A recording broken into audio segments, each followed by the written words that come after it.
I am working my way through some questions that were submitted to me on Girlfriend Circles. These women, I said, ask me any question and I will give an answer once a week on Thursdays this month. And so I'm just picking out a few of those questions. And today's question is, what does one do if they feel like they play the role of a friend on demand?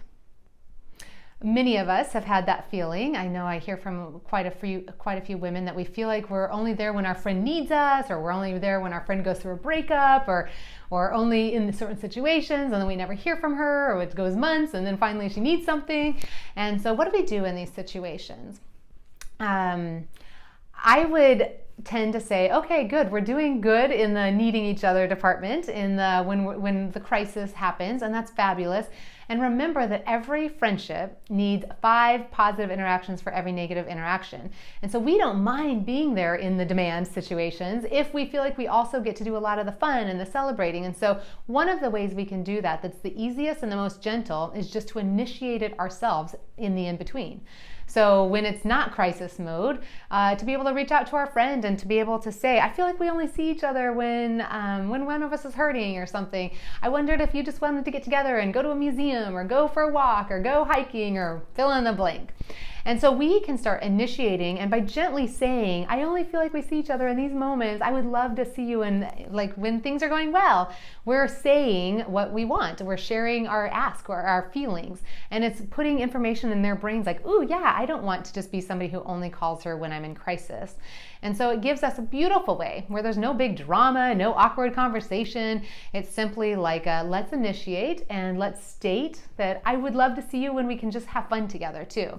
Or to be able to say, I know we only usually see each other when you're single, but I miss you in the in-between times. So I want to hang out with you even though you're dating this amazing person now. When can we schedule some time? And so initiate it is the first answer. And then maybe the follow-up question is but what if my friend never prioritizes our time together in those moments?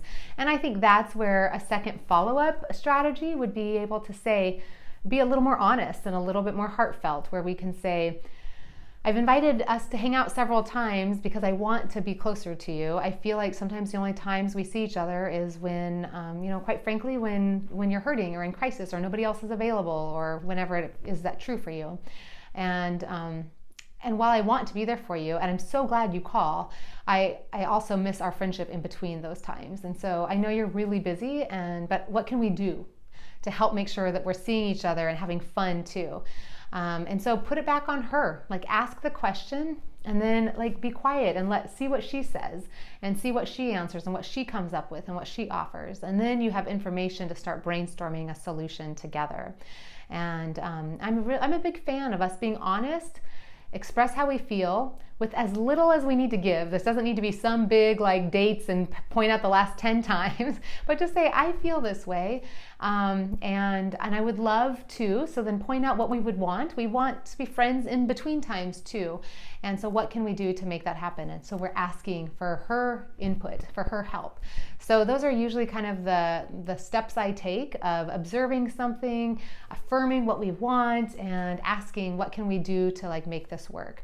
Is that something you want too? Would be a good first question.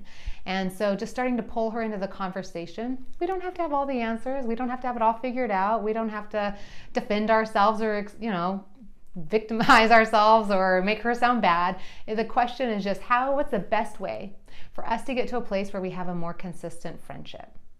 And maybe in that conversation you say, I've heard that a friendship has to have 5 positives to every negative. So sometimes if we're only seeing each other in the negatives, I worry that we're not, I just want to have fun together. I want to laugh together. I want to have good memories together, Or I've heard that consistency is super important in a friendship, and I feel like we're only consistent in these times, and I wish we could build on that.